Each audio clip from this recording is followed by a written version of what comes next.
علیکم ورحمۃ اللہ وبرکاتہ۔ میرے عزیز طلبہ و طالبات، آج مولوی سال دوم یعنی 12ویں کلاس کے اردو کی جماعت میں یا اردو موضوع پر ہم آپ سے مخاطب ہیں۔ بچوں، آپ نے اس کے پہلے کہکشاں حصہ اول کا مطالعہ کر چکے ہیں، بہت کچھ اس میں جان چکے ہیں۔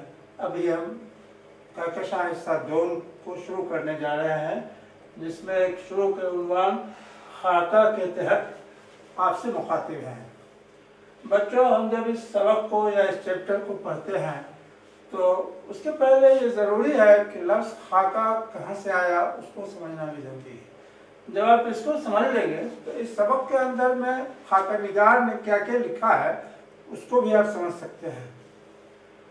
بچوں، یہ لفظ خاکہ جو ہے یہ اردو نثر کا ایک اہم ترین حصہ ہے، یا اس کو یہ کہیے کہ نثری صنف میں شامل ہے، جس میں کسی مشہور شخصیت کی تحریری شکل میں پیکر تراشی کی جاتی ہے۔ یعنی وہ شخصیت وہ کیسی ہے، بہت سی قسمیں ہو سکتی ہے، لیکن کسی خاص ٹاپک یا زندگی کے کسی خاص پہلو پر، خصوصاً علمی پہلو پر روشنی ڈالنے کو ہم خاکہ کرتے ہیں۔ شروع سے جب اردو زبان مہذب کی تاریخ پر نظر ڈالتے ہیں تو یہ اندازہ لگتا ہے کہ خاکہ نگاری باضابطہ ابتدا سے اردو کا حصہ نہیں رہی۔ یہ زیادہ تر کبھی سوانح، کبھی خطوط کی شکل میں بھی، کبھی نظم کی شکل میں بھی اکثر و بیشتر شخصیتوں کی پیکر تراشی کی جاتی رہی ہے۔ جیسے مثال کے طور پر ہم مرزا غالب کے خطوط کو دیکھیں گے، جن کا دو مجموعہ ہے خطوط کا، ایک اردو معلیٰ، ایک عود ہندی۔ تو اس میں اکثر و بیشتر خطوط ایسے مل جائیں گے کہ اپنے معاصر مشاہیر کو انہوں نے خط لکھا ہے مرزا غالب نے، اور وہ تو ایک تکنیکی بات ہے کہ اس کو فطری انداز میں انہوں نے لکھا ہے۔ خطوط میں جو روایتیں چلی آ رہی ہیں، محترم عزیزم السلام علیکم وعلیکم السلام، ان تمام روایتی طریقوں کو چھوڑ کے انہوں نے اس انداز میں خط لکھا ہے جیسے لگتا ہے کہ دو آدمی آمنے سامنے روبرو ہو کے بات چیت کر رہے ہیں۔ مرزا غالب نے اس بات کا دعویٰ بھی کیا ہے کہ میں نے وہ طریقہ تحریر ایجاد کیا ہے کہ مراسلہ کو مکالمہ بنا دیا ہے۔ تو یہ تکنیکی بات ہے کہ انہوں نے خط کو کس طرح سے لکھا، لیکن اس کے مفہوم اور گہرائی میں جانے سے دو باتوں کا بخوبی اندازہ ہوتا ہے۔ ایک تو یہ کہ انہوں نے ان خطوط کے ذریعے اپنے عہد کی تاریخ کو بھی بیان کیا ہے، ساتھ ساتھ کئی شخصیات کی پیکر تراشی بھی کر دی ہے کہ اس میں ان خطوط میں سے جن کو انہوں نے مخاطب کیا ہے اپنے خط میں، جن شخصیات کو، ان کے حالات کو اگر چھانٹ لیا جائے تو دراصل وہی خاکہ نگاری کی ابتدائی شکل ہے۔ اب حیات میں بھی مولانا محمد حسین آزاد نے بہت سے نثر نگاروں کا تذکرہ کیا ہے، شاعروں کا تذکرہ کیا ہے، اور تو ان تذکروں میں جب ان شخصیت کے بارے میں مطالعہ کرنے کو جب ہم پہنچتے ہیں تو پتہ چلتا ہے کہ کہیں نہ کہیں اس تذکروں میں خاکہ نگاری بھی موجود ہے۔ تو یہ تو سمجھیں کہ 20ویں صدی تک یہی روایت رہی اردو خاکے کی، لیکن جب اردو نثر نے ترقی کیا، بہت سی چیزیں نئے اصناف سامنے آئے، تو خاکہ نگاری بھی ایک صنف کے حیثیت سے سامنے آیا۔ یہ جو شامل نصاب آپ کا خاکہ ہے، یہ مولوی نذیر احمد کا خاکہ مرزا فرحت اللہ بیگ نے لکھا ہے۔ مولوی نذیر احمد کیا تھے آپ لوگ جانتے ہیں، کچھ مختصر میں جو ساتھ جملہ ان کے بارے میں جان لیا جائے، جو ڈپٹی نذیر احمد کے نام سے مشہور ہے اردو ادب کی دنیا میں۔ کہا جاتا ہے کہ اردو ناول کی شروعات انہوں نے کی، اور کئی ناول تھی بھی، لیکن فنی اعتبار سے ناقد ان کو کہانی کے اعتبار سے، کہانی کی جو طوالت ہے اس لحاظ سے تو ناول نگار ماننے کو تیار ہے، لیکن فنی لحاظ سے ان کو ناول نگار یعنی اولین ناول نگار ماننے کو تیار نہیں ہے۔ لیکن چونکہ اس کی دوسری روایت کوئی نہیں ہے ناول، اردو ناول کی شروعات میں، وہ بھی صرف ڈپٹی نذیر احمد کی کتاب ابن الوقت ہو، چاہے توبۃ النصوح ہو، بنات الناس ہو، یا پھر میرۃ العروس ہو، ایامہ ہو، رویا صادقہ ہو، یہ سب کے سب ناول کی ایک شروعات کی شکل ہے۔ حالانکہ ڈپٹی نذیر احمد نے ایسا کوئی دعویٰ نہیں کیا ان کتابوں کی تصنیف کے دوران کہ ہم ہی ناول لکھ رہے ہیں، बल्कि उस वक्त के हालात जो थे, लड़कियों की तालीम के लिए कोई बाकायदा इदारा नहीं था, लड़कियां कॉलेज वगैरह में पढ़ने नहीं जाती थी, तो उनकी कई बेटियां थी, तो उन बेटियों की इस्लाह के लिए, तालीम के लिए उन्होंने कुछ तमसीली किस्सा कहानी लिखा, जो बाद के औकात में नावल के नाम से मशहूर हो गया। तो बेटे की तालीम के लिए लिखते थे। तो इस तरह से वो उर्दू नावल का वजूद सामने आया। डिप्टी नज़ीर अहमद इब्तदाई अय्याम में कभी मौलवी भी किया, लेकिन कभी या क्या कहते हैं बिजनौर या कहीं जाके फिर वो डिप्टी इंस्पेक्टर हुए स्कूल के।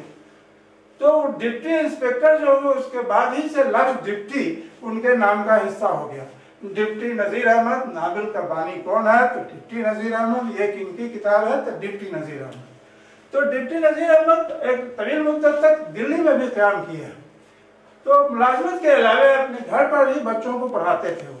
ये जो इसके राइटर मिर्जा फरहतुल्लाह बेग हैं, ये इनके यहाँ पढ़ने के लिए जाते थे और पढ़ाने के दौरान उनकी क्या कैफियत होती थी, किस तरह पढ़ाते थे, उसी की पैकर तराशी इन्होंने किया है कि उस्ताद की हैसियत से हमने क्या सीखा, किस अंदाज में वो पढ़ाते थे। तो इन्होंने लिखा है इस खाके में मिर्जा फरहतुल्लाह बेग ने कि हमारे साथ दो साथी और भी थे जिनका नाम मियाँ दानी और मियाँ रजा था। तो पढ़ने के लिए जाते थे, गुस्सा बहुत ज्यादा होता था उनको, किताब लेके जरा सा भी गलती बर्दाश्त नहीं करते थे, खुसूसन एराब की गलती या फिर अशार में तलफ़ुज़ की गलती, इसको बर्दाश्त नहीं करते थे। लेकिन ये लोग भी बेचारे पढ़ने के लिए गए थे, तो ये समझ रहे थे, उसको बर्दाश्त करके फिर आते थे। इनके दोनों साथी मियाँ दानी और मियाँ रजा को तो डेली भगाया जाता था। लेकिन मिर्जा फरहतुल्लाह बेग ने जो ये पैकर तराशी की है बहैसियत उस्ताद और बहैसियत फन तदरीस के, ये बहुत करामत चीज़ है और यही बुनियादी बात है जो इस खाके की जान है कि एक उस्ताद की हैसियत से उन्होंने किस तरह पैकर तराशी की है। कभी तो ऐसा भी होता था कि बाहर निकाल देते थे, एक एराब की गलती हुई, जाओ बाहर जाओ, फिर खड़े रहते थे।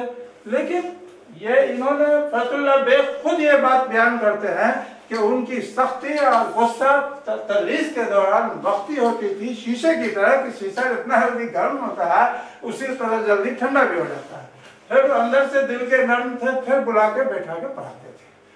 तो ये तकरीबन साल दो साल जो उन्होंने पढ़ा और पढ़ने के दौरान उनके यहाँ जो हाजिर हुए और उन्होंने तदरीस के हवाले से जो चीज़ सीखा उसका एतराफ़ उन्होंने किया है। आज मैं जो उर्दू में इतना लिख पढ़ लेता हूँ या उर्दू की जो सलाहियत है वो दरअसल डिप्टी नज़ीर अहमद साहब की देन है। ये अभी हम लोग तो नज़ीर अहमद की कहानी शॉर्ट में देख रहे हैं, इसका पूरा उन्वान जो उन्होंने लिखा है तशरीहात में जाने के बाद, वो नज़ीर अहमद की कहानी कुछ मेरी कुछ उनकी ज़बानी है, पूरा उसका उन्वान ये है। तो बच्चों आपने समझा और देखा कि खाका किसको कहते हैं, या फिर से भी एक बार समझ लीजिए, किसी भी शख्सियत की तहरीरी पैकर तराशी को खाका कहते हैं। उर्दू खाका निगारी के रवायतों में देखिए, अब तक की तहकीक के मुताबिक मिर्जा फरहतुल्लाह बेग को पहला खाका निगार माना गया है और ये खाका जो डिप्टी नज़ीर अहमद का उन्होंने लिखा है, नज़ीर अहमद की कहानी कुछ मेरी कुछ उनकी ज़बानी, यही अभी तक उर्दू का पहला खाका है। अभी हमने कहा कुछ देर पहले कि खाके की रवायत उर्दू नस्र में कैसे शामिल हुई, तो वही मकातीब के जरिया जो है मोहम्मद हुसैन आज़ाद के आब हयात के जरिए उसमें तलाश करने से बहुत से खाके मिल जाएंगे जो सवानिगार किसी भी शायर या अदीब की सवानिगारी में जो तस्करा किया गया है उसको दरअसल उर्दू खाके की अव्वलीन निशानी समझनी चाहिए।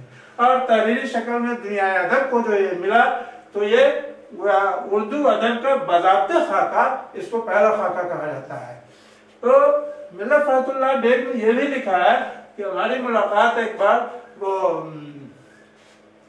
वहीदुद्दीन सलीम साहब से हुई। बच्चे आप जानते हैं कि वहीदुद्दीन सलीम की शख्सियत उर्दू इस्तिलाहात, उर्दू अदब वगैरह में शायर की हैसियत से बड़ी अजीम शख्सियत के मालिक रहे हैं। इनकी मुलाकात एक बार फरहतुल्लाह बेग से हुई, तो दौरान गुफ्तगू वहीदुद्दीन सलीम ने कहा कि अजीज़म फरहतुल्लाह बेग, अरे डिप्टी नज़ीर अहमद तो बहुत खुशकिस्मत निकले कि तुम उनके शागिर्द हो آپ ان کا ایک بہترین خاکہ لکھ ڈالے. لیکن اس کے جواب میں فرحت اللہ بیگ نے کہا، یہ بھی کہا وحید الدین سلیم نے کہ کاش کہ میرا بھی ایسا کوئی شاگرد ہوتا جو میرا خاکہ لکھتا. ڈی پی نذیر احمد خوش قسمت ہے.